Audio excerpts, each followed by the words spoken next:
2년차 첫 시작입니다. 1년차 100% 출석을 했는데 올해 2년차도 지난번에 합니다. 애들 상을 못 드렸거든요. 갖고 왔습니다. 왜 대한민국 헌법인가? 네. 박수해 주세요. 네, 오늘 그 특강은 분 해주실 건데, 자, 첫 번째는 도병세 박사님이신데요. 1776 연구소장님으로 되어 있습니다. 대표로 계신데, 그 우리가 역사에 그 굉장히 중요한 그 있죠. 뭐 우리나라 해방이라고 1945년, 1776년은 과연 세계적으로 무슨 일이 있었던 때일까요? 미국 독립선언. 예, 맞습니다. 그래서 그 미국이 독립된 그 해 이름을 따서 1776 연구소 이렇게 되어 있는데, 미국의 그 독립 정신을 한국에 또 젊은 세대에 알리고자 설립하신 그 싱크탱크, 이제 설립되신 지 얼마 안 되신 것 같은데, 박사님이신데 이렇게 젊으세요? 첫 번째 특강 시작하도록 하겠습니다. 네. 큰 박수 해주세요. 감사합니다. 청년이시기 때문에 옷차림이 다르죠. 아이고 저기 저쪽에서 안 보이시면은 이쪽으로 오셔도 될 것 같아요. 여기 자리 하나 있어요. 왜냐면은 이 스크린을 봐야 또 재밌는 중요한 그림들이 나오기 때문에 스크린 봐주시면 되니까 여기 한 자리 두 자리 정도 있으니까 이쪽으로 오시면 더 좋습니다. 그쪽에 계신 분들 오늘 하나님이 빼내신 나라 이런 주제로 강의를 하려고 그러는데요.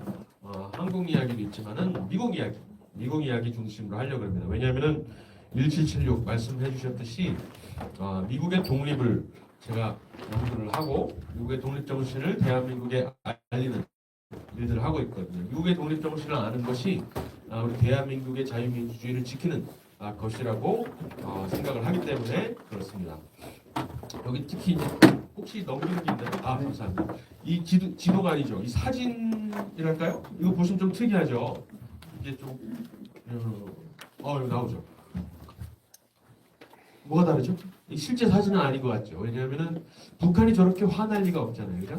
우리가 알고 있는 위성, 야간에 찍은 위성 사진은 북한이 아주 암흑덩어리죠. 평양에 잠깐 조그만한 미세한 불빛이 나올까 하는 그런 것이고, 이 남한은 맞아요. 남한은 실제 사진인데 위에는 이제 편집을 한 겁니다.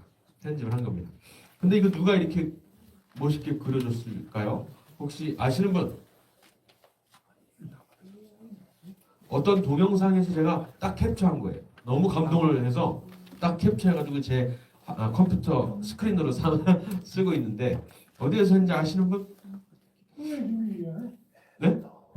통일준비위원회? 우리나라 통일준비위원회에서 했으면 너무나 좋겠는데 우리나라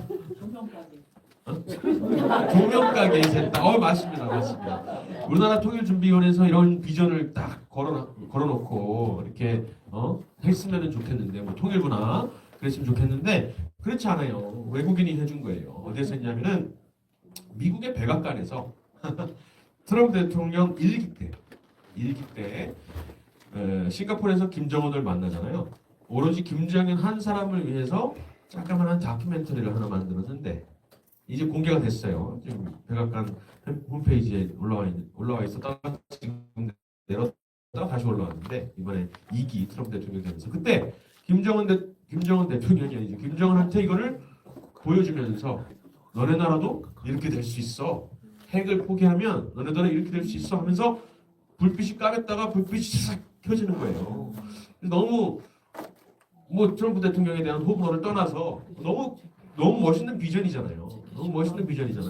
그래서 이거를 딱 캡처를 해서 했는데, 사실은 이 모습이 이렇게 북한도 환하게 예수님 믿고 예수학교가 막 북한에도 막 있고 그런 모습이 사실은 우리 대한민국 건국의 완성이라고 볼 수가 있습니다. 대한민국 헌법상도 사실은 우리나라 북쪽의 국토뿐만 아니라 북쪽의 국민들도 우리가 포함을 하고 있잖아요. 헌법상. 그러니까 사실 지금 우리 대한민국의 한반도의 현실은 우리 헌법도 제대로 이해하지 못한, 현실화시키지 못한 그러한 상황이기 때문에 사실은 지금 우리 너무 힘든 그 내홍을 겪고 있지 않습니까? 사실은 뭐 이번 탄핵뿐만 아니라 지난번 탄핵, 지난번 탄핵도 여러 가지 그 대통령의 그런 문제도 있지만 자유민주 위기가 너무나 큽니다.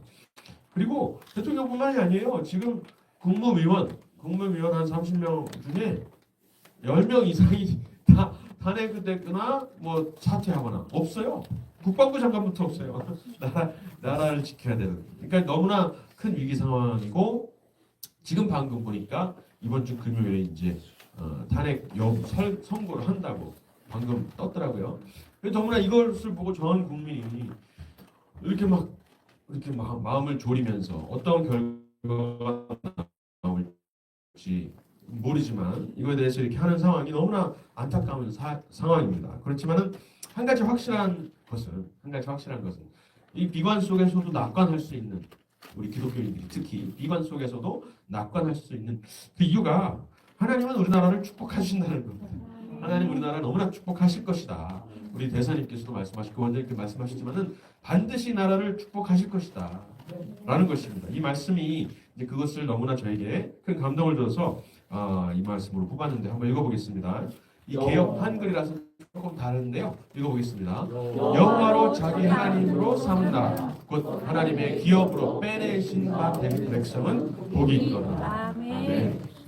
시편 33편 12절인데 이 개역 개정에는 기업으로 선택하신 백성은 이렇게 되어 있더라고요. 선택하신 백성. 근데 그것도 너무나 좋은데 빼내신 바, 이 된 소리가 저는 좋아요. 그래서 빼내신 바, 뭔가 적극적으로 빼내시는 그러한 역사를 하나님이 잘 말씀해 주시는 것 같아서 너무 좋습니다. 근데 이 구절을 보면은 두 파트로 나눠져 있는 것 같아요. 하나는 우리 백성들이 여호와를 우리 하나님으로 끌어당겨서 모시려고 하는 것인데 그것은 불충분하죠. 그것은 우리 힘으로 되는 것도 아니고 이건 전적인 하나님의 은혜로 되는 것이기 때문에 그것은 곧 뭐냐면은 하나님이 선택하시고 빼내신 그 백성이다. 그 백성이 복이 있다라는 것입니다. 그래서 우리는 너무나 우리 교회에서 또 교회가 잘못한 것들 때문에 사실은 우리가 하나님을 예수님 잊어버리고 하나님을 잊어버리는 경우도 많지만은 우리도 하나님을 찾지만은 더 중요한 것은 하나님이 이 나라를 선택하시고 빼내셨냐라는 것을 우리가 공부를 해야 된다는 거예요. 거기에 대한 확신을 가질 때 우리가 또 다음 이 통일 저런 나라 저런 대한민국을 우리가 만들어 나갈 수 있겠구나라고 생각을 합니다. 한 가지 퀴즈 내면요. 약간 넌센스 퀴즈인데 선거를 우리나라에서 다른 나라에서는 이렇게 말하는 걸 내가 못 찾아봤어요. 영어권에서 이런 표현 자체가 없어요. Flower of Democracy 이런 표현이 없습니다. Roots of Democracy라는 말은 있어요. 이런 표현이 영어로 없는데 한국에만 유독 있는 것 같아서 좀 생각을 해봤어요. 왜 우리나라에서는 선거를 민주주의의 꽃이라고 말합니다. 투표하는 행위 있잖아요. 선관위에서 이 박스 만들어서 이렇게 하는데 항상 이런 거를 이제 선거철만 되면 홍보를 하잖아요. 왜 민주주의의 꽃을 선거라고 할까? 생각해 보신 분 있으세요? 답. 넌센스이기 때문에 답을 모르실 수 있어요. 뭐냐면은 선거는 민주주의의 뿌리가 될 수 없기 때문이다. 뿌리든 줄기든 선거는 민주주의의 열매일 뿐이지, 꽃일 뿐이지 그 뿌리가 될 수는 없다라는 생각이 저는 들더라고요. 그렇다면 선거의 뿌리, 선거의 원형, 선거는 과연 어디에서 왔을까? 그 원칙, 모든 한 사람 한 사람이 투표권 한 개를 가지고 어떤 압력이나 위협이 없이 자유롭게 투표한다라는 그 원칙이 어디서 나왔을까? 생각을 해보면은 성경에서 나왔다는 것이. 성경에서 나왔다는 것. 특히 출애굽기에 나왔습니다. 출애굽기에서 나왔는데요. 오늘 그 얘기를 중심적으로 해보려고 합니다. 출애굽기에서 모세 창세기부터 사실은 이제 신명기까지 있는 모세 오경에서 이 우리나라가 누리고 있는 또 미국이 누리고 있는 자유민주주의의 대의제 원칙이라든가 선거 민주주의라든가 이런 것들을 다 원형 거기 고대 이스라엘에서 뽑아왔다는 것이고 이것을 가장 충실하게 누리고 있는 나라가 고대 이스라엘이 그래야 했고 가나안 들어가서 실패하지만 고대 이스라엘 40년 동안 그래도 그걸 원형을 만들어놨고 그 그 다음에 근대 와서는 미국이 그렇다는 겁니다. 그리고 신기하게도 우리 대한민국이 그렇다는 거예요. 아까 대사님께서 말씀하셨지만 우리나라도 5월 31일 날 기도로 시작하면서 이 이스라엘의 그 원형들을 그대로 우리가 받으려고 노력을 했다라는 것입니다. 그런 나라가 근데 찾아보니까 제가 한번 한국 사람이라서 이 국뽕에 취해가지고 그러나 해가지고 그런 거 싫어하거든요. 저도. 그래서 일부러 막 찾아봤어요. 에이 다른 나라도 있겠지. 특히 아프리카 또 유럽에 또 북유럽에 다 죽기도 다 십자가로 돼 있고 그쪽에서 의회를 만들 때 헌법을 만들 때 그래도 기도로 시작한 나라가 있지 않을까. 찾아봤는데 없어요. 정말 없어요. 정말 없어요. 그래서 너무나 복받은 나라다. 그래서 그것만 봐도 사실은 우리나라를 하나님이 빼내셨구나 이런 생각이 드는 겁니다. 그래서 그 얘기를 조금 더 해보겠습니다. 이 출애굽 사건에서 어떤 원칙들을 우리가 찾을 수가 있냐면 시간이 많이 없다라고 생각이 돼서 40장이라서 빨리빨리 넘어가도록 하겠습니다. 이 빼내신 나라 이스라엘 생각해보면은 빼내신 나라 그러니까 하나님이 복 주신 나라죠. 복 주시는 나라. 이 복 주시는 나라에는 제가 찾아보니까 또 미국인들 많은 학자들이 연구해 보니까 세 가지 조건이 있더라. 세 가지 조건이 있더라. 그럼 우리나라는 이거 읽으면서 우리나라는 그 조건을 충족하고 있을까 이렇게 생각해 보시면 될 것 같아요. 미국은 그러한 조건을 충족하고 있을까 이렇게 생각해 보시면 됩니다.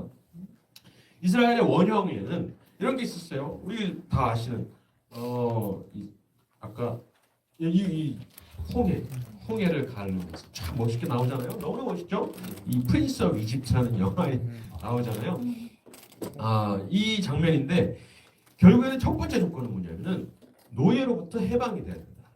노예로부터 해방. 그렇다면 우리는 치면은 조선 사실은 헬조선 정말로 끔찍했던 헬조선에서 우리를 빼내신 거죠. 출애굽, 출조선, 탈조선을 한 겁니다. 그래서 대한민국이 세워졌으니까요. 그리고 미국도 어디에서 저기 일제보다는 약했지만은 그래도 영국의 압제, 세금을 걷어가고 아무런 그 대의권도 주지 않으면서 세금만 걷어가는 영국으로부터 미국이 이제 해방을 한 것이죠. 그런 식으로 첫 번째 조건은 뭐냐면 굴레로부터 우리를 구속하고 있는 외부의 억압으로부터 해방이 돼야 된다. 그렇게 따지면 우리 대한민국은 너무나 자랑스럽게 해방이 되었지만 반쪽 해방이죠. 반쪽 해방. 북한에는 아직도 그대로 아주 원시적으로 매여 있기 때문에 반쪽 해방이라고 할 수 있지만 어쨌든 남한에서만큼은 이 해방을 첫 번째 조건을 채웠다고 할 수 있습니다. 두 번째 조건은 뭐냐면은 도덕법입니다. 도덕법. 사람들이 나왔잖아요. 사람들이 나왔어요. 노예가 해방이 됐어요. 근데 출애굽기 14장 보면은 막 모세가 찬양을 하죠. 미리암이 막 찬양을 해요. 하나님 너무나 놀랍게 위대한 이 홍해 갈아지는 것뿐만 아니라 저기 애굽에서 10개의 재앙을 통해서 자기를 억누르고 있던 이 지배자들의 우상들을 하나하나씩 다 격파하시잖아요. 너무나 놀랍게. 그러고 나서 그 애굽 사람들이 질려가지고 가라고 제발 좀 가라 그러면서 자신들의 장신구들을 막 그냥 이거 줄 테니까 가라고 그래가지고 나오는데 마지막에 이제 바로의 마음을 안악하게 하셔가지고 끝까지 쫓아오니까 여기서 이제 홍해를 가르셔가지고 나오십니다. 너무나 놀랍죠. 그러면서 그걸 찬양해요. 찬양하는데 15장 바로 다음 장에 가가지고 사람들은 불평을 합니다. 고기가 없네. 고기가 없네. 그래도 저기 노예 생활할 때는 일이 끝나면 고된 노예 생활이 끝나면은 그래도 저녁에 고기가 던져졌어. 고기를 줬어. 그럼 물이 없네. 목말라. 우리 죽으라는 거야 여기서? 라고 바로 불평하는 것을 알 수가 있어요. 그것을 봤을 때 우리는 자유를 원하지만 모든 사람들은 자유를 원하지만 자유를 가지고 뭘 해야 될지 모르는 사람들. 우리 인간 아까 양으로 우리 인간들이 참 표현하셨는데 양처럼 너무나 우둔해가지고 너무나 근시가 멀리 내다볼 줄을 몰라가지고 옆에 사람 쫓아가고 이리 멀면 저리 가고 저리 멀면 저리 가고 노예 근성에 딱 맞는 그렇지만 우리 본성에는 자유를 갈망합니다. 이 모습을 우리가 안고 있는 것입니다. 하나님의 형상대로 지으심을 받았기 때문에 우리는 자유를 갈망하고 창조성을 이런 거를 알고 있지만은 동시에 죄성 때문에 우리의 죄성 때문에 그 자유를 가지고 그 죄의 노예가 되려고 하는 본성을 가지고 있다. 그래서 18장에 가보니까 하나님께서 이드로를 시켜가지고 이 모세가 하는 거 보니까 도저히 이거는 못 견디겠거든요. 40년이 뭐예요? 몇 년 못 갈 것 같아요. 왜냐하면은 아침부터 저녁까지 모세가 앉아 있으면은 거기에 그냥 줄을 서가지고 하루 종일 판결만 하는 거예요. 왜냐하면 백성들이 뭘 해야 될지 몰라. 어떻게 판결해야 될지 몰라요. 무슨 뭐 분쟁이 조금이라도 생기면은 어떻게 해결해야 될지 몰라서 전부 다 모세한테 와서 하니까 이드로가 와가지고 이러면 안 된다. 이러면 안 된다. 심지어 이 사람은 여호와 하나님을 섬기는 제사장이 아니라 이방 제사장인데도 불구하고 와가지고 방침을 가르쳐 주는 겁니다. 여기서 뭘 할 수 있냐면은 이거는 특별 은혜가 아니라 일반 은혜다. 일반 모든 사람들한테 주어지는 원칙일 수 있겠다라는 생각이 드는 겁니다. 이방 제사장이 와서 조언해 주니까 방침 세 가지를 가르쳐 주는데 첫 번째는 너희 백성들한테 마땅히 갈 길과 할 일을 가르쳐 줘야 되겠다. 마땅히 갈 길과 할 일, 곧 율례와 법도. 두 마디로 하면 율법을 가르쳐 줘야 되겠다. 그래야지 뭔가 기준을 가지고 판단하고 스스로 생각도 해보고 하지 않겠느냐라는 겁니다. 그래가지고 뭐가 주어지죠? 20장에 가니까 10계명이 주어지는 것이고 그 외에 많은 예식법들까지 어떻게 무슨 색깔로 뭐 형막을 짜고 이런 게 막 나오잖아요. 그런 예식법들이 우리에게 주어지는 겁니다. 그런데 놀라운 것은 그 당시에 고대 이스라엘 당시에 옆에 뭐 문명, 애국 또 옆에 뭐 함무라비의 뭐 이런 바빌론이라든가 이런 데서는 아수리아 이런 데서는 법이 없었을까요? 법이 있었어요. 근데 뭐가 다르냐? 거기서는 사람일 뿐인 왕이 딱 직접 제정을 하는 거예요. 말 그대로 함무라비 법전이에요. 함무라비가 만든 법입니다. 또는 기껏해야 사람끼리 합의한 법입니다. 우리 서로 사람을 죽이면 그거는 안 되니까 도의적으로 안 되니까 죽이지 말자 약속을 하는 거예요. 계약일 뿐인 겁니다. 인간끼리의 계약. 그런데 이 10계명은 뭐가 다르냐?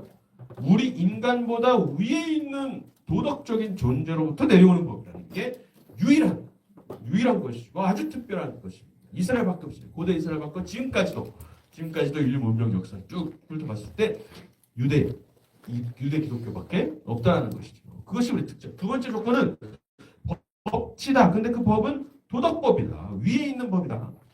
히브리서에서도 그런 말이 나오잖아요. 도덕법이 성립하려면 사람보다 큰 존재에 대한 맹세가 필요하다. 이렇게 돼 있어요. 사람보다 큰 존재에 대해서 맹세해야 그것이 곧 매이는 것이라고 딱 돼 있잖아요. 그것이 아니면 서로 죽이지 말자라고 약속했지만은 어느 순간 내가 너무 고통스러워. 지금 22대 국회에도 지금 그 법안이 올라가려고 그래요. 안락사 법안이 올라가요. 너무 고통스러워. 날 좀 죽여줘. 라고 하면은 깨지는 거예요. 그 법. 그러니까 절대적인 법이 아니라 상대적인 법밖에 안 되는 겁니다. 인간끼리 하는. 10계명, 유일하게 10계명만 위에서 내려오는 도덕법이고 그것은 절대적으로 지켜야 된다는 것이죠. 그래서 이 두 번째 조건은 도덕법이다. 미국이 그러했어요. 우리나라도 그러했다라고 할 수가 있습니다. 사실 민주주의가 뭐냐라고 그랬을 때 이렇게 우리는 보통 얘기를 해요. 왕이 없는 또 공화제가 더 정확하죠. 공화제 또 민주공화제 이게 왕이 아니라 우리 국민이 스스로 다스리는 나라라고 우리가 보통 생각하잖아요. 근데 이 고대 이스라엘의 어떤 그 민주주의 원형, 제의제의 원형 이거를 따져보면은 또 가나안에 들어가서 어떻게 이 사람들이 실패했고 이런 걸 따져보면은 뭐냐면은 하나님 외에는 왕을 두지 않는 사람들, 하나님 외에는 예수님 외에는 왕을 두지 않는 체제를 민주주의라고 하는 것을 우리가 알 수가 있어요. 그것이 바로 미국 혁명과 프랑스 혁명의 차이입니다. 미국 혁명과 프랑스 혁명의 차이를 이해하는 것이 보수주의 또는 진보주의를 이해하는 유일한 방법이에요. 그때 보수주의라는 말도 나왔고 좌파 우파도 나왔어요. 그래서 그거를 잘 이해해야 되는데 프랑스 혁명 뭐냐면은 우리 사회에서 종교를 빼버리자. 특히 기독교를 빼버리자.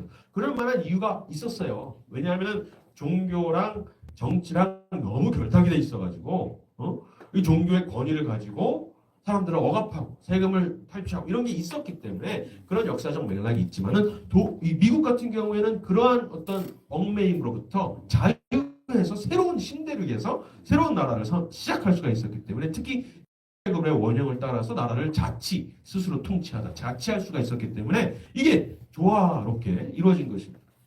그래서 어쨌든 미국도 왕이 아니라 어떤 사람이 아니라 도덕법을 절대적인 어떤 법으로 삼고 나라를 시작할 수가 있었습니다. 대한민국도 그랬죠.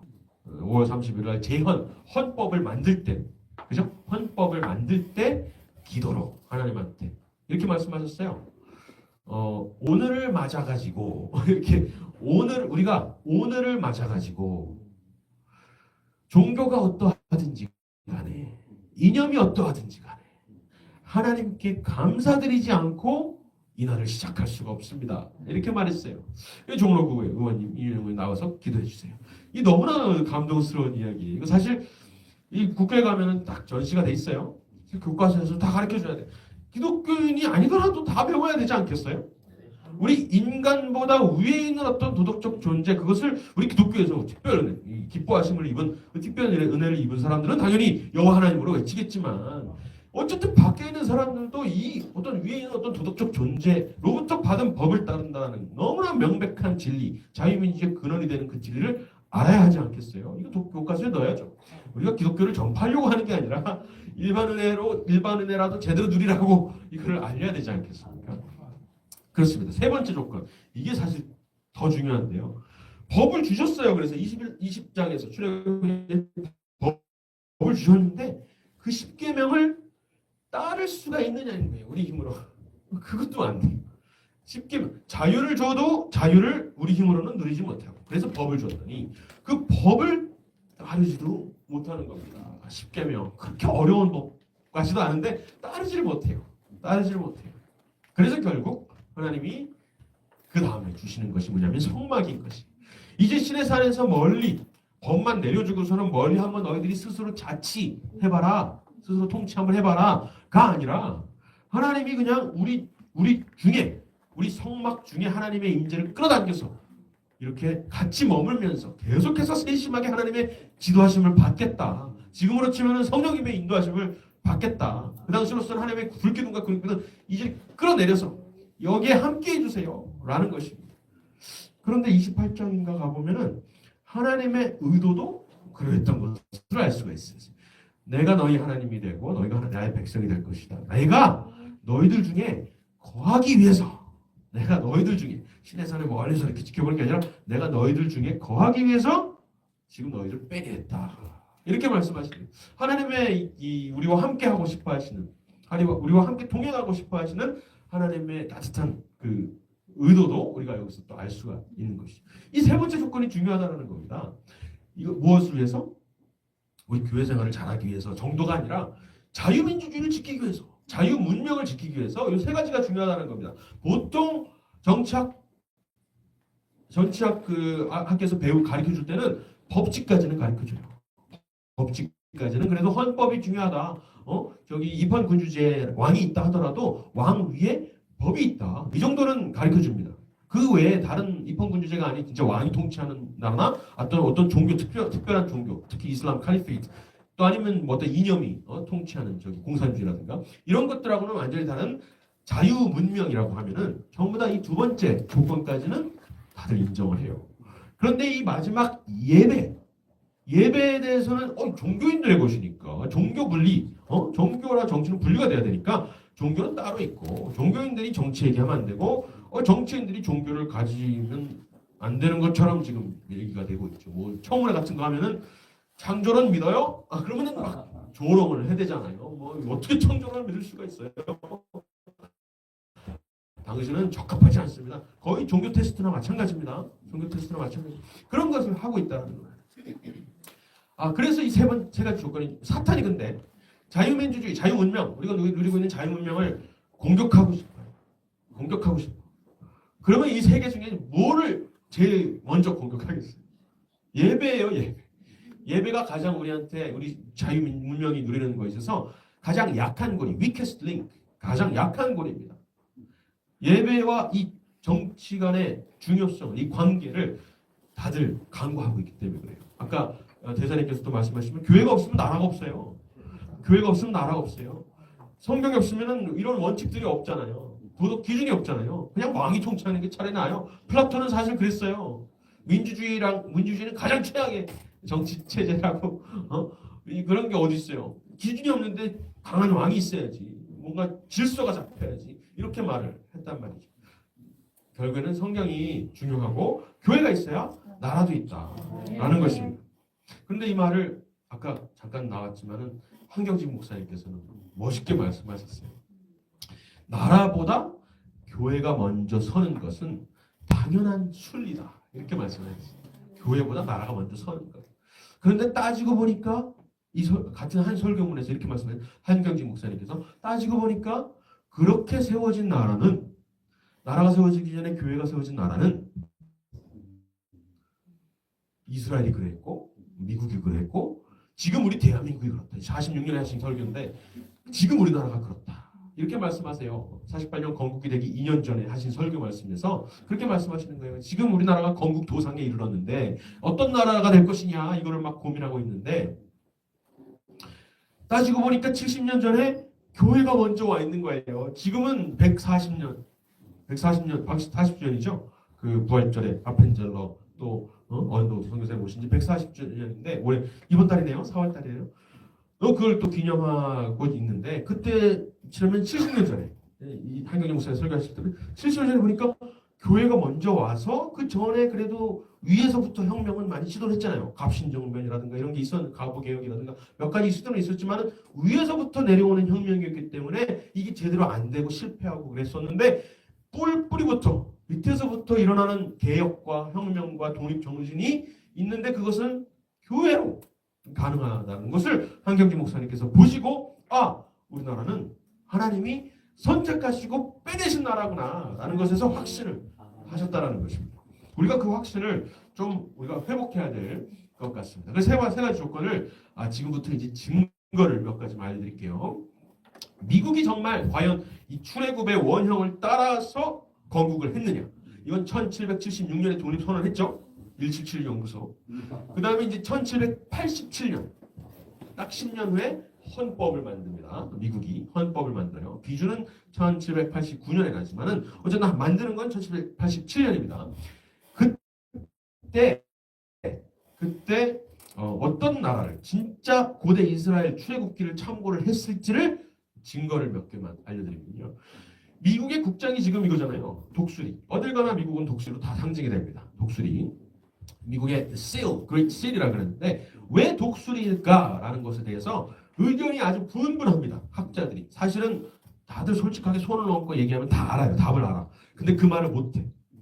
그 말 알려드릴게요. 뭐냐면은 헌법 이 국장의 초안이 뭐였냐면요. 누가 만들었냐면 이 세 사람이 만들었어요.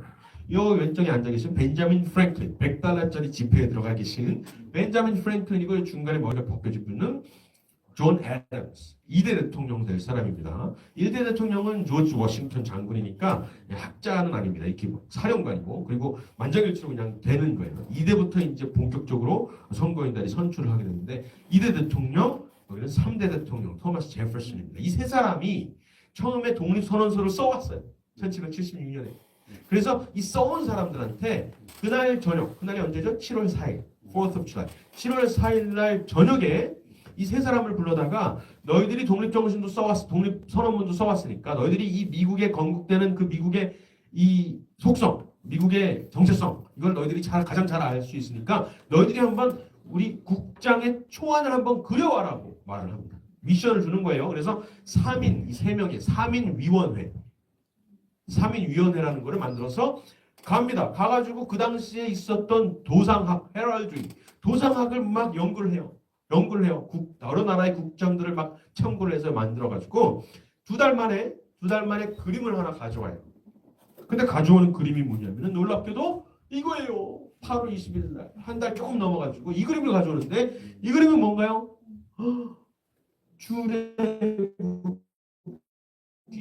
출애굽 사건을 그대로 묘사한 겁니다. 홍해에 떠밀려 내려가는 애굽 병사와 홍해를 이미 건너가 있는 모세와 히브리 민족 그리고 그 위에 불기둥인지 구름기둥인지 모를 만한 하나님의 임재 이거를 그려놓고 이것은 미국의 상징입니다. 미국의 국장입니다라고 내민 겁니다.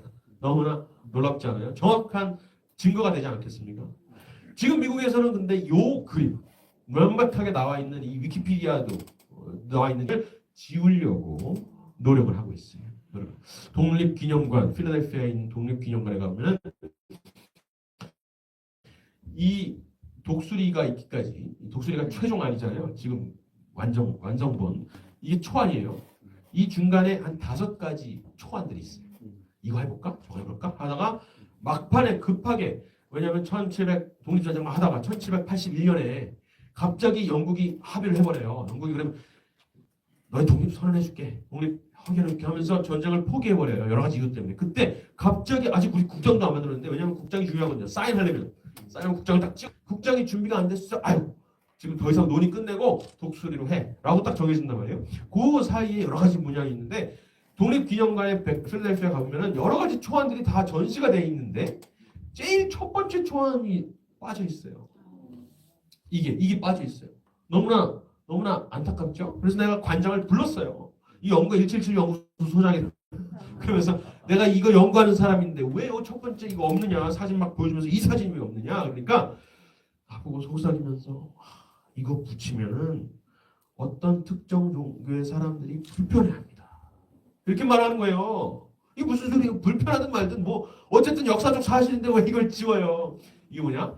PC주의의 영향입니다. PC주의. 뭐예요? 유대교회를 말을 하는 거잖아요. 결국 성경 말씀을 말하는 거죠. 이거 붙이면은 무슬림 사람들 또는 유대기독교의 전통을 따르지 않는 사람들이 불편해한다는 겁니다. 말이 됩니까? 그런데 그런 역사 왜곡이 너무나 많아요. 아까 예수님의 이름으로 기도한다라는 말을 의회에서 못해요. 그래서 예수님과 마호메트와 부다와 생각할 수 있는 모든 종교 이름을 다 대가지고 이름으로 기도합니다. 이렇게 해야 다들 마음이 편안해지는 거예요. 아무도 오펜드를 안 당했어. 아무도 기분 나쁘지 않아. 다들 무슨 역사적 사실은 다 집어치고 무슨 다 기분 우쭈쭈쭈 해가지고 하는 사람들로 모인 거예요. 이게 오바마 때 그랬고 바이든 때 너무나 심해졌습니다. 어쨌든 그런 역사가 있다는 역사적 사실이 이러한 겁니다. 근데 왜 독수리가 되었을까? 근데 성경을 아시는 분들은 다 아시죠, 그죠? 왜냐하면 출애굽 사건을 성경에서 유일하게 단 하나의 동물로 묘사를 했는데 그것이 독수리다. 내가 어떻게 독수리 날개 위에 업어서 너희를 거기에서 빼냈는지 끄집어냈는지 너희들이 보았다.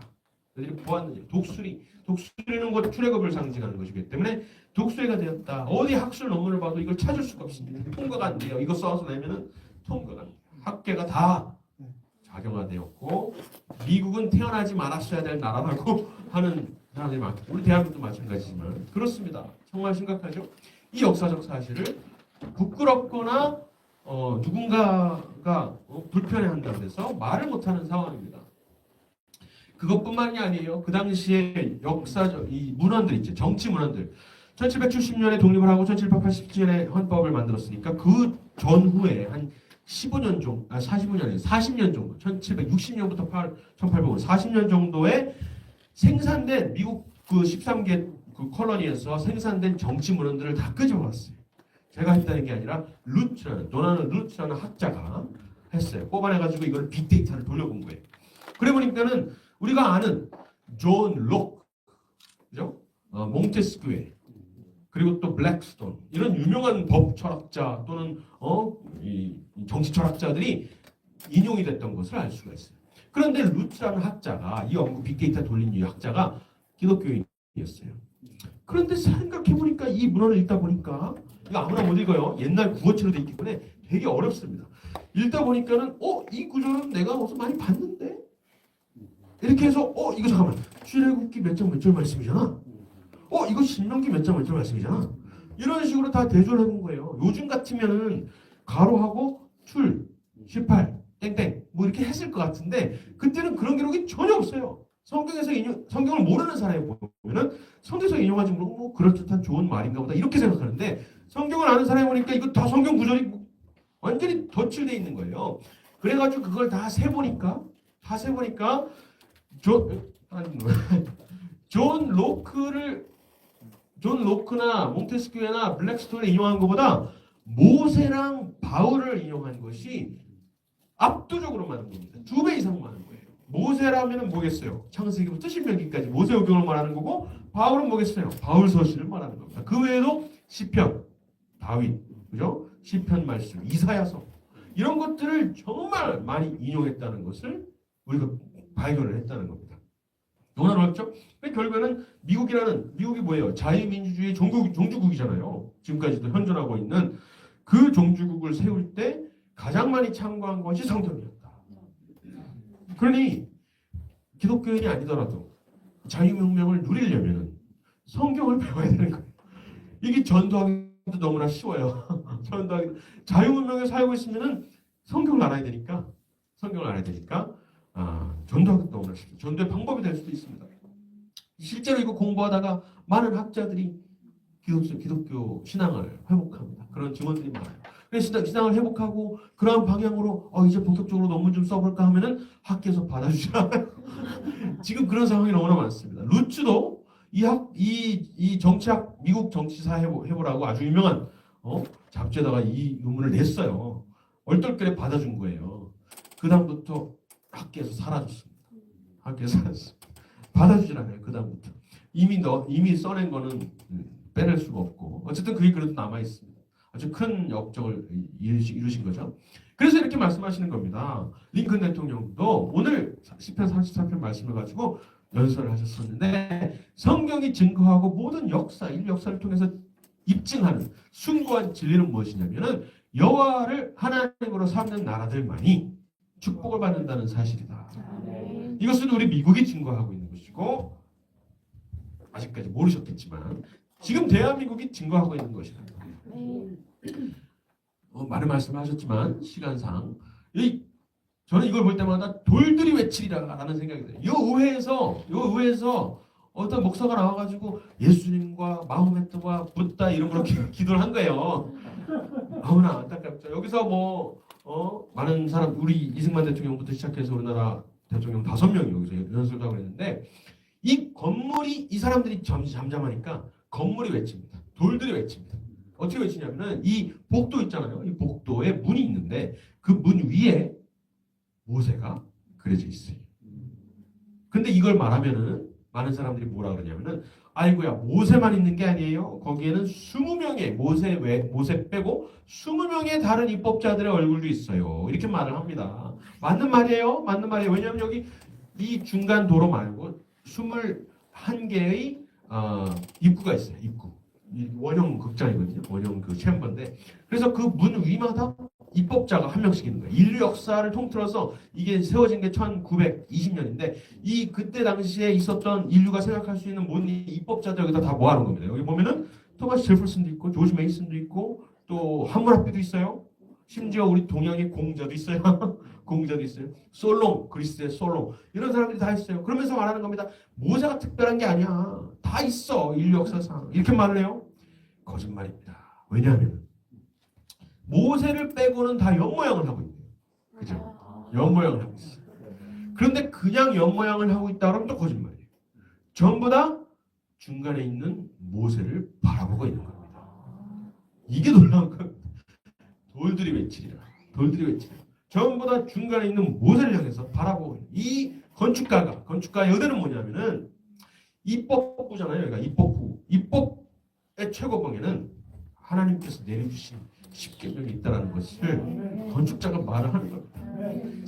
그 당시에 이의제기를 한 사람이 없었어요. 불과 100년도 안 됐어요. 100년 좀 넘은 1920년에 졌으니까.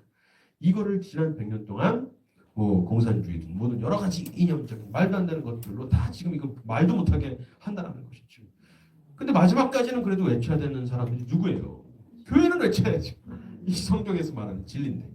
그렇기 때문에 너무나 중요한 지금 현실을 살고 있습니다. 그래서 이 누군지 아세요? 이 네타냐후 총리가 지금 총리할 때 말고 지난번 총리할 때 연설하셨어요. 의회 와서. 그러면서 이렇게 말하는 겁니다.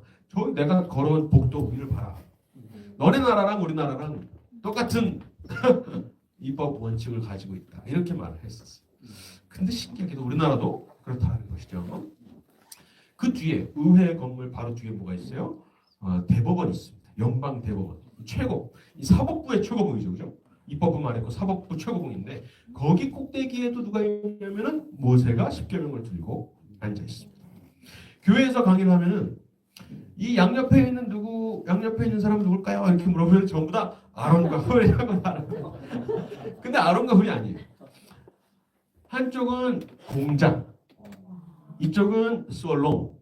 솔롱은 그리스의 법철학자고 공자는 동양의 중국의. 그래서 동서양을 통틀어서 동서양을 통틀어서 사법부의 중심에는 십계명이 있다고 지금 이 건축가는 증거하는 겁니다. 아멘. 너무나 놀랍잖아요. 이거는 이 의회보다 더 뒤늦게 세워진 건물이니까 최근까지도 이 진리에 의기 제기를 하는 사람이 없었다라는 겁니다. 이 지금 그러니까 어떤 면에서는 희망적이죠. 지금 너무나 먹칠되고 기독교가 막 이렇게 되고 있는 이런 상황 속에서 조금만 이 생각을 바꾸면은 조금만 진실을 알려주면은 금방 뒤집힐 수 있다는 것이죠. 그래서 시간이 없으니까 넘어가겠습니다. 그런데 우리나라는 과연 어떨까 했을 때 이 미국의 원칙 있잖아요. 이걸 또 칼뱅주의라고 하기도 하고 그러는데 생략하고 넘어가서 이 미국을 세운 기독교 정신을 고등 정신이라고 아브라함 카이퍼는 표현을 했어요. 고등 정신, advanced spirit, 고등 정신이라고 이제 표현했는데 이것을 칼뱅주의 강연 프린스턴 대학에 가서 이것을 설파를 한 겁니다.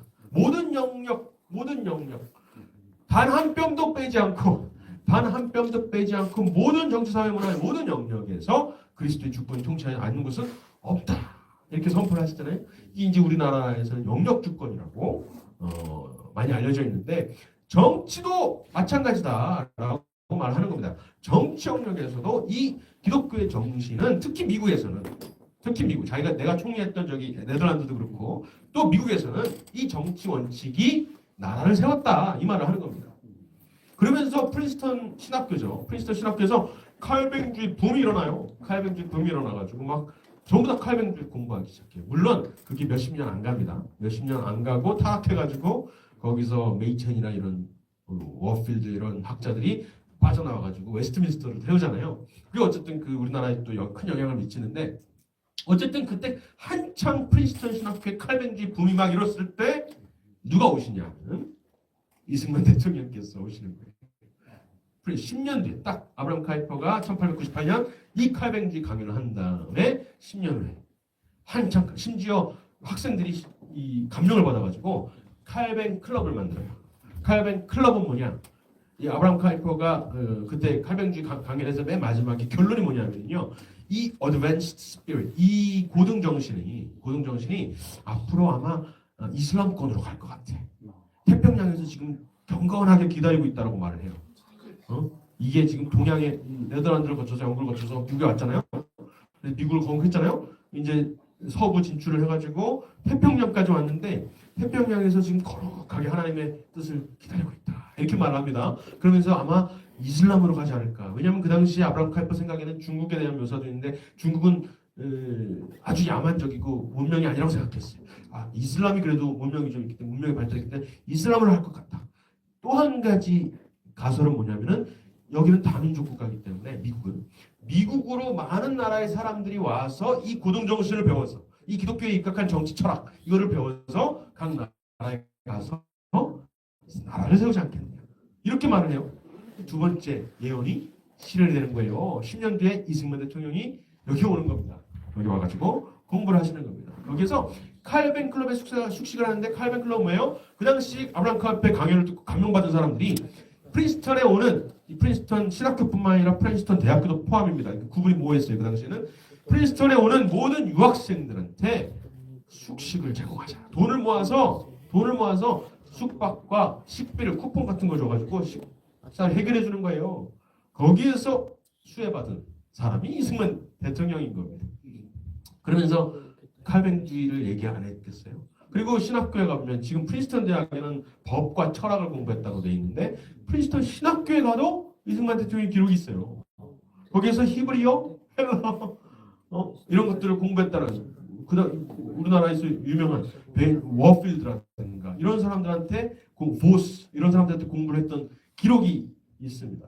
이 선교사들은 이승만을 유학 보낼 때 돌아와서 목회자로 생각을 하고 보냈기 때문에 신학교에 공부가 기록이 있습니다. 하버드 대학교 만약 가서 본인은 하버드 대학교 가고 싶어 했잖아요. 하버드 대 갔으면 전혀 이런 거 다 못 배웠겠죠. 이미 자유주의 신학으로 다 돼 있는 상태였기 때문에 프린스턴에 왔기 때문에 프린스턴에 간 것도 하나님의 도우심이 너무나 놀라운 섭리가 있어요. 하버드 떨어져가지고 실망해가지고 뉴욕 유니언 신학교에서 거기를 뜰 거니면서 거기 한국 사람들을 사랑하는 사람들 유니언 신학교 출신 선교사님 많잖아요. 조선에. 그래가지고 거기서 있다가 우연히 어떤 선교사를 만났는데 홀 선교사라고 만나요. 홀 선교사는 조선에서 4년 동안 이 선교생활을 하다가 결혼도 하는데 실패를 해요. 건강 문제 실패해서 돌아왔어요. 그렇지만 항상 이 조선을 향한 마음이 있었습니다. 그래가지고 세문안교회가 세워졌을 때 세문안교회의 이 강대상과 이 강단의 모든 이 비품들을 미국에서 제공을 했던 그런 선교사인데 이 선교사가 유니언 신학교를 거닐다가 이승만 대통령을 본 거예요. 이승만 대통령이 아니죠. 청년 이승만을 본 겁니다. 너 왜 여기서 뭐 하고 있어? 라고 하니까 하버드대에 떨어져가지고 내가 지금 여기 옆에 있는 유니언 신학교 바로 옆에 콜롬비아 대학교가 있어요. 콜롬비아 대학교를 지나갈까 고민하고 있다. 그러니까 큰일 날 소리 하네. 무슨 소리냐? 하버드 갔으면 큰일 났다.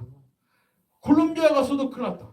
너는 프린스턴 가야 된다. 지금 프린스턴 가면은 기독교 입국의 아버지인 존 위더스푼이 설립한 그 프린스턴 대학교에 지금 다시 한번 칼뱅주의 붐, 카이퍼 때문에 칼뱅주의 붐이 일었으니까 여기에 가서 제대로 신학과 정치를 공부해야 된다. 이렇게 말을 하는 거예요.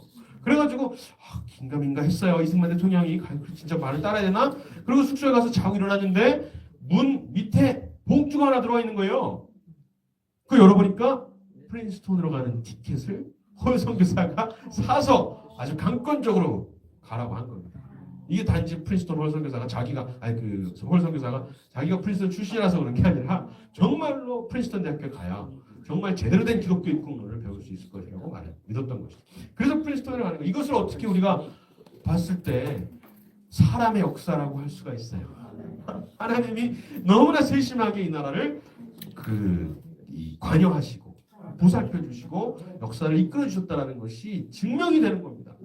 그래서 나중에 48년에 그날을 맞아서 오늘을 맞아가지고 막 주마등처럼 막 흘러갔겠죠. 내가 겪었던 것들, 한성감옥에서 고문당했던 것들, 거기서 만났던 내가 거기서 차렸던 도서관들, 신학생들, 그 독립운동가들 다 내가 전도해가지고 결국에는 했던 것들, 프린스턴에서 공부했던 거, 프린스턴 미국에 있으면서 공부 박사과정 얼마나 힘들어요.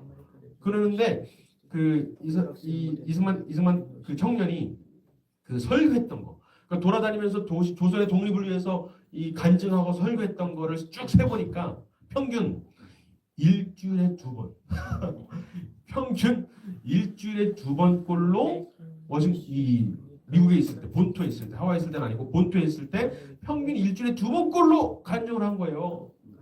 저도 이런 강의하고 발표하는 게 일주일에 2번? 다른 거 못해요. 아무것도 못해요. 박사과정을 하면서 논문을 쓰면서 수업을 다 들으면서 이걸 했다는 게 정말 놀라운 것이에요. 그거 과정이 막 떠올랐을 거 아니에요. 그래서 오늘을 맞아가지고 어떻게 우리가 하나님을 안 믿더라도 하나님께 감사하지 않을 수가 있겠습니까? 이렇게 말하면서 나라를 시작했던 것이죠. 너무나 놀라운 그런 역사가 있습니다. 그래서 독립정신에 그런 얘기가 있고요. 한성 감옥에서 이승만 대통령이 세웠던 도서관에 도서 대출장입니다.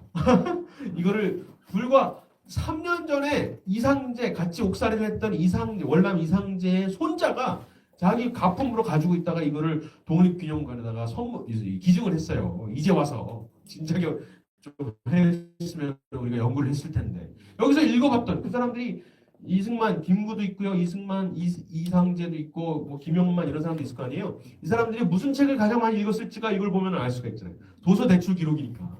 그랬을 때 철로의 확정 이런 거 많이 읽은 거예요.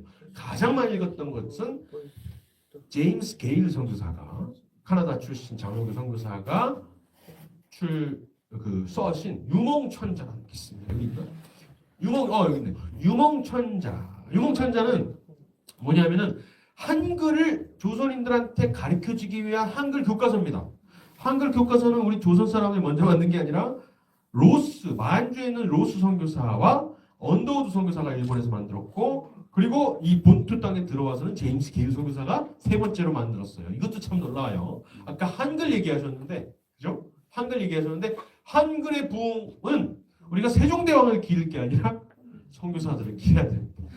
세종대왕이 한글을 창제했을지 몰라도 그 당시에 모든 이 뭐예요? 이 성리학에 찌든 이 사람들이 이거 천한 일반인들이 어떻게 글을 읽어? 그러면서 저기다가 창고에다가 처박아 놨던 것을 400년 동안 먼지 구덩이에 있던 것을 선교사들이 끄집어내서 재창제한 것이거든요. 그래서 한글날이 10월 7일이죠. 한글날 되면은 세종대왕이 아니라 선교사들을 기려야 됩니다. 그러니까 교회부터 그런 거 좀 시작했으면 참 좋겠습니다. 어쨌든 그 제임스 게일의 그 교과서에 보면은 독립선언문, 미국의 독립선언문이 거기 들어가 있어요. 한글로. 이런 식으로 미국의 독립 역사를 배웠던 것이죠. 태서신사 두 번째로 많이 대처했던 것은 프랑스 혁명에 대한 책입니다. 이승만이 한성 감옥에서 쓰셨던 독립정신을 보면은 16장부터 20장까지 보면은 프랑스 혁명과 미국 혁명에 대해서 아주 자세하게 서술을 합니다. 서술하는데 프랑스 혁명에는 반대하고 미국 혁명은 긍정하는 것을 알 수가 있어요. 그런데 그 차이가 어디 있느냐? 미국 혁명은 하나님을 버리지 않았다. 여기 있어요. 그래서 마지막에 독립정신 끝 마무리에 가보면 맨 마지막 문장은 아시죠? 천국에서 만납시다. 이겁니다. 마지막 유언 같은 책이었어요. 우리 조선인들한테 주시는. 그런데 그 마지막에 가면 이 독립이라는 말이, 독립정신의 독립이라는 말이 일본으로부터의 독립은 당연히 아니고 청나라로부터의 독립도 아니에요. 마지막에 가면은 이것은 하나님 앞에서 홀로 선다라는 뜻의 독립이라는 것을 알 수가 있어요. 정말로 그래요. 정말로 그래요. 이것은 전국민 계몽 서적일 뿐만 아니라 전도 문서였다는 것을 알 수가 있어요. 꼭 한번 읽어보셔야 되는 책이고요. 그래서 이런 말씀하신 겁니다. 아까 한경진 목사님께서는 나라보다 교회가 먼저 서는 것이 당연한 순리다 이렇게 말씀하셨는데 이승만 대통령께서 한성 감옥에서 이렇게 말씀하셨어요. 이 어찌 교회가 정부의 근원이 아니리요. 정부의 근원이 교회다. 바로 이 출애굽 사건에서 나오는 그 정부의 원칙, 아까 세 가지 원칙이죠. 첫 번째 자유, 두 번째 법치, 그 다음에 세 번째 예배, 교회, 예배. 이 세 가지 원칙을 여기서 깨달으신 거예요. 모든 사람들이 하나님을 믿어야만 모든 사람들이 아무도 보지 않는 곳에서 나쁜 짓을 안 할 수 있고 아무도 보지 않는 곳에서 착한 일을 안 할 수가 없는 거예요. 그런 원칙이 너무나 상식적이잖아요. 하나님을 믿지 않으면 벌 주시고 상 주시는 하나님을 믿지 않으면 어떻게 아무도 보지 않는데 아무도한테 피해도 안 가. 죄를 안 지을 이유가 뭐예요? 착한 일을 할 이유가 뭐예요? 그렇지만 오직 하나님을 나를 보시는 하나님을 믿어야만 도덕이 살아나고 양심이 살아나서 착한 일을 하고 나쁜 일을 안 하는 거예요. 그런 사람들이 많아질수록 정부도 맑아질 것이다. 그러니 어찌 교회가 정부의 근원이 아니겠느냐. 이거를 미국에 오기 한참 전에 한성 감옥에서부터 깨달으셨다는 것이죠. 그런 나라에 지금 우리나라 살고 있습니다. 이거 생략하겠습니다. 이승만 대통령이 세례받았던 그 교회예요. 지금 현지 장소인데 그 세례받았던 곳 바로 앞에 누가 서 있는지 보면은 이 건물은 교회는 없어졌지만 동상은 있어요. 동상은 누구냐면 존 위더스푼, 바로 프린스턴 대학을 세웠고 미국 기독교 입국의 아버지라고 불리는 크리스천 파운딩 파더라고 불리는 유명한 유일한 독립선언문에 서명했던 사람 중에 유일한 목회자이자 대학 총장이었던 존 위더스푼입니다. 존 위더스푼의 스피릿을 우리가 봤죠. 존 위더스푼은 누구의 직속이냐면은 존 넉스, 우리 장로교. 어저께 장신대 저기 학생들을 만났는데 존 넉스에 대해서 물어보니까 모르더라고요. 칼 바르트는 아는데 그래서 장로교의 창시자는 어떻게 존 넉스를 장신대에서 그래서 다시 돌아가셨어요. 가르쳐 주셨는데 어쨌든 존 넉스의 후계자예요. 직속 후계자. 존 위더스푼 그렇습니다. 그런 계보를 우리 대한민국에 이어받았다는 겁니다. 너무나 놀랍죠. 그래서 독립선언문을 썼던 최남선이 이렇게 고백을 했어요. 어려서부터 난 기독교 서적을 많이 읽었대. 자기가 기독교인이라는 말은 또 안 하고 기독교 서적을 많이 읽고 기독교 친구들을 많이 사귀었기 때문에 독립, 자유, 평등, 정의 이런 말이 다 기독교에서 나왔다. 그래서 나한테서 기독교를 뺀다면은 내가 쓴 독립선언문을 이해할 수 없다. 이렇게까지 말했어요. 사실 독립선언문 보면 그렇잖아요. 우리가 그 당시에 이걸 봤을 때 사람들이 맹탕이라고 그랬어요. 일본에서 썼던 독립선언문은 얼마나 뜨거워. 그리고 막 일본 사람들 다 척결해 뭐 이런 내용인데 이 3.1절 김이동리 소나무는 일본인들도 우리가 보편적인 진리를 많이 얘기하잖아요. 이게 어디에서 나왔느냐? 나갔을 때 기독교에서 나왔다는 것이죠. 그래서 윤석열 대통령도 미국에 가서 이렇게 말씀하신 거예요. 우리나라 헌법의 기초가 된 자유와 연대의 가치는 선교사들이 19세기 말 우리에게 전해주신 그 기독교 복음에 나왔다. 그 중에는 언더우드 아펜젤러, 로제타 홀 이런 사람들이 있다. 이렇게까지 명확하게 말씀해 주셨어요. 이제 감옥에 들어가서 성경을 읽으시면서 아마 기독교 신앙을 찾으셨을지 모르겠지만 이거 당시에 알기에는 기독교인인지 잘 몰랐거든요. 근데 이런 역사적 사실을 분명히 밝혀주신 겁니다. 너무나 감사한 일이에요. 교회가 사실은 이런 것들을 더 알고 홍보하고 자랑스러워하고 축하해주고 박수쳐주고 해야 되는데 그러지 못했다는 것이 사실 좀 반성해야 될 일입니다. 이승만 대통령 이후에 이렇게 분명하게 대외적으로 그 전에 많은 장로 목사님도 계셨고 하지만은 이렇게 분명하게 우리나라의 뿌리에 바로 기독교가 있다라고 명확하게 말씀해 주신 분이 이승만 대통령 이후에 없었어요. 이때 딱 유일하게 있었고 그래서 이거를 참 우리가 기대해야 될 것 같습니다. 아까 한글 창제 얘기 나오네요.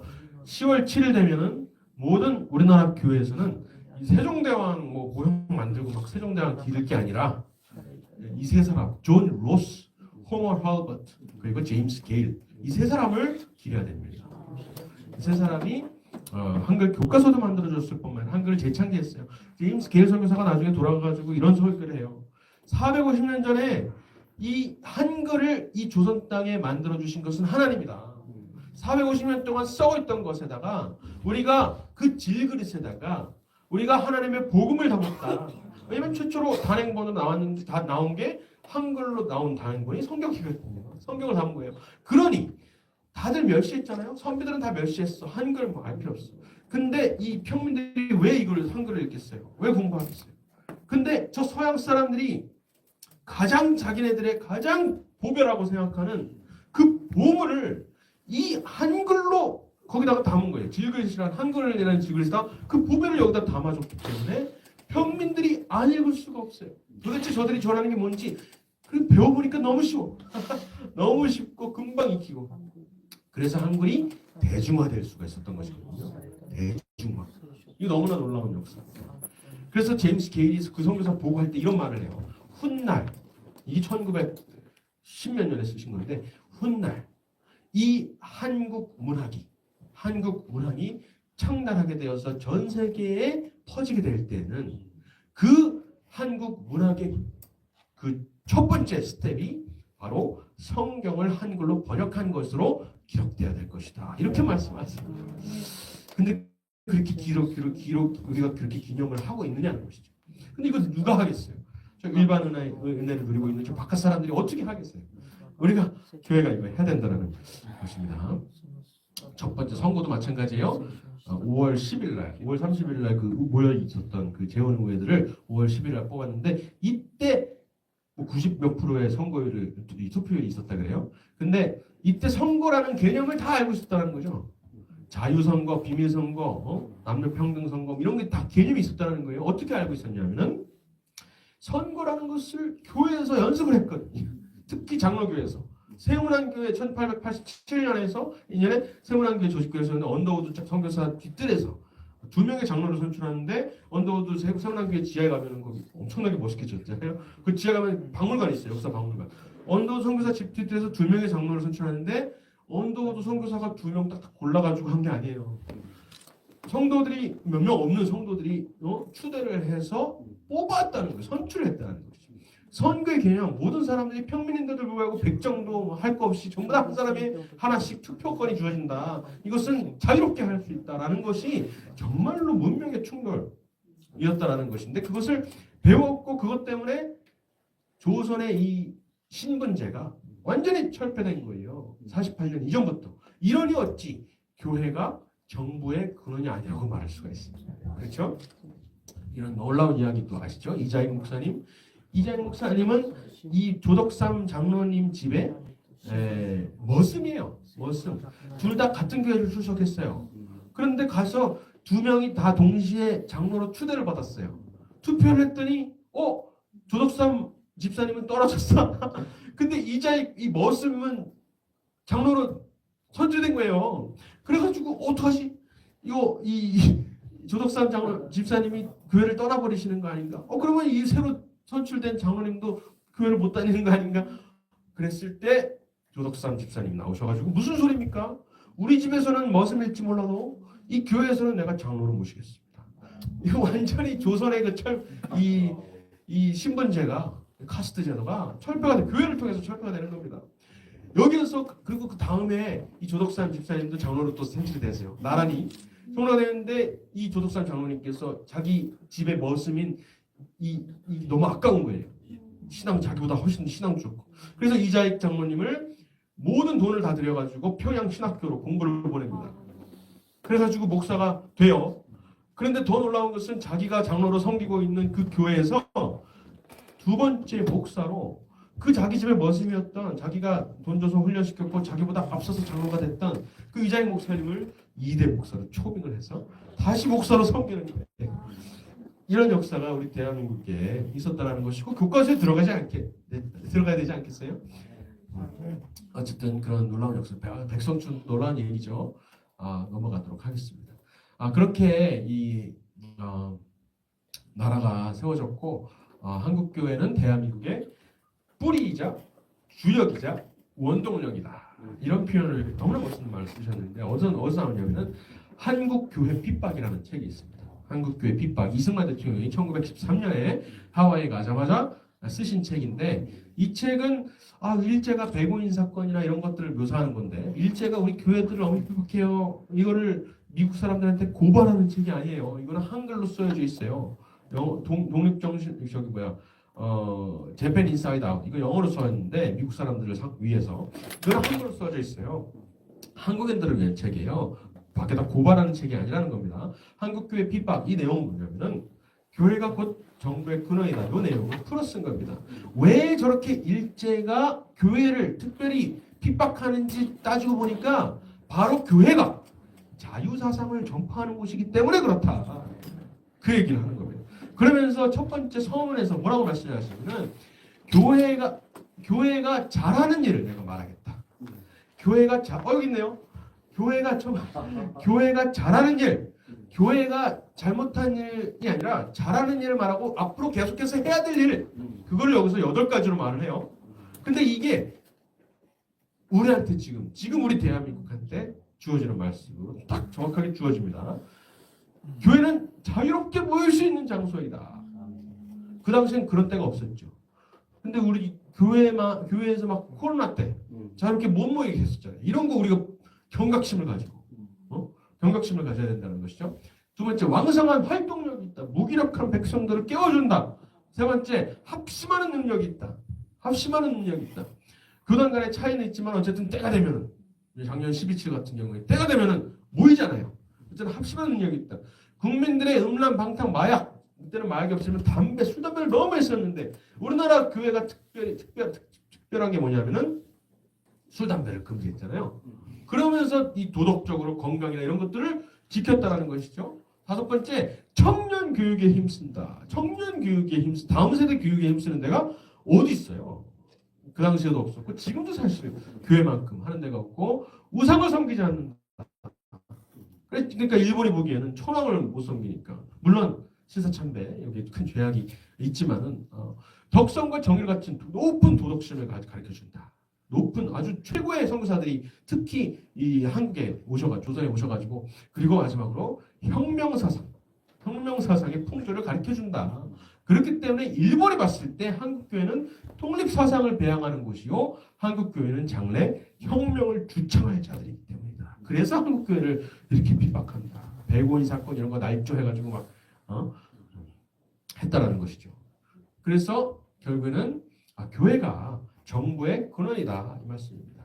아까도 말씀드렸지만 이분이 바로 그 한경직 목사님입니다. 한경직 목사님 너무 젊을 때 너무나 멋있었는데 이승만 대통령의 프린스턴 후보이죠. 물론 신학교지만 프린스턴 대학교가 아니라 신학교지만 여기에서 하시고 나서 전도사로 어디서 시작하시냐면 신의주에서 신의주 제1교회에서 구입을 하시는데 거기에서 신의주 학생 의거를 이제 시작했어요. 거기에서 인류 역사상 최초로 청년들이 들고 일어나서 공산 확정에 저항했던 그 운동이에요. 아주 역사적인 운동인데 그걸 일으키시고 소련군이 들어왔을 때 소련군의 동태를 파악해서 OSS, 지금은 CIA죠. 그 당시 OSS에다가 보고를 계속합니다. 그래서 나중에 남한으로 피신 오셨을 때 미군에서 그 공로를 인정해줘서 일본의 적산이었던 아주 노른자 땅을 주는 거예요. 거기다가 한경목사님께서 배단위 교회를 세우십니다. 지금의 영락교회. 배단위 교회를 세우시는데 배단위 교회에서 하셨던 설교가 46년에 개척을 하세요. 그때부터 48년 건국을 할 때까지 설교를 하시는데 그 설교의 시리즈가 건국과 기독교입니다. 건국과 기독교. 그때 하셨던 설교 말씀이 아까 드렸던 말씀이에요. 진정한 민주주의 사상의 핵심은 개인 인격의 존중 사상, 개인 자유의 사상, 만인의 평등 사상인데 이것은 어디에서 나오냐면은 신구약에서 나온다. 첫 번째 창세기 1장 27절 모든 사람을 하나님의 형상대로 지으셨다라는 그 신앙. 그리고 바울 서신에서 나오는 그리스도 안에서 누구나 차별이 없다, 분열이 없다라는 그 사상에서 나온 것이다. 사실 그 외에는 찾을 수가 없어요. 그렇기 때문에 민주주의란 꽃이 아까 처음에 드렸던 퀴즈가 있잖아요. 민주주의를 꽃이라고 말하는데 그런 나라가 우리나라밖에 없는데 아마 한균 목사님이 처음 쓰셨는지 모르겠어요. 민주주의라는 꽃은 기독교 문화의 밭에서만 피어난다는 사실이다. 이 밭이 변질되면 그 꽃이 얼마나 가겠습니까? 지금 선관위 보세요. 얼마나 비리의 온상이 돼버려가지고 무소불위의 권력을 휘두르면서 아무도 감시하지 못하고 자기 친인척들 다 고용하는 이런 게 어디 있어요? 민주주의 꽃이라면서 밭이 변해서 교회가 제대로 일을 못해서 원래 아까 잘한 바 8가지 잘한 바 그것만 계속 해왔다면은 이렇게 타락하진 않았을 텐데 그렇게 비리의 온상이 되는데 아무도 건드리지를 못하는 이런 상황이 되었다는 것이 얼마나 가겠습니까? 기독교를 이해하지 못하는 사람은 민주주의를 이해하지 못합니다. 그렇기 때문에 반드시 이 새 한국은 기독교가 그 정신적 기초가 되어야 합니다. 오늘 말씀 33편 12절 말씀에 여호와를 하나님으로 삼는 나라가 되어야 한다라고 지금 말씀하신 거예요. 그런데 이 두 번째 파트, 그 나라는 곧 여호와께서 직접 자기의 기업으로 빼내신 바의 백성이잖아요. 그거를 다음 파트에서 말씀하십니다. 뭐라 그러시냐면 나라보다 교회가 먼저 서는 것은 당연한 순서입니다. 이스라엘 민족이 애굽에서 나올 때 시내산에서 먼저 교회가 섰고 그 다음에 가나안에서 나라를 세웠습니다. 북부에서 북유럽에서 내려오는 야만족들, 바이킹이나 뭐 이런 야만족들이 먼저 기독교의 감화를 받아서 다시 올라가서 지금의 구주 유럽을 만들었습니다. 그리고 청교도들이 북미에 가서 1620년에 1776년 있기 150년 전에 먼저 미국에서 교회를 먼저 세워서 150년 동안 교회를 연습한 다음에 자치를 연습한 다음에 나라가 세웠습니다. 이 순서를 말씀하시는 거예요. 그리고 지금으로부터 지금 47년이에요. 지금으로부터 70년, 80년 전에 기독교를 한국에 보내주셨습니다. 장차 새로운 나라의 기초를 준비하려는 하나님의 경륜이 분명히 있습니다. 그렇기 때문에 반드시 하나님께서는 이 나라를 헬조선에서 그죠? 하나님 모르는 그런 무지에서 빼내신 그런 백성입니다. 그렇기 때문에 이 새 한국의 기초는 기독교가 될 것입니다. 이렇게 선포를 하십니다. 이 33편 12절 말씀을 이 두 이야기로 말씀하시는 겁니다. 너무나 놀랍죠? 문제는 뭐냐면은 이렇게 기도로 시작했는데 문제는 뭐냐면은 반쪽이라는 겁니다. 반쪽. 여기에 우리의 과제가 있어요.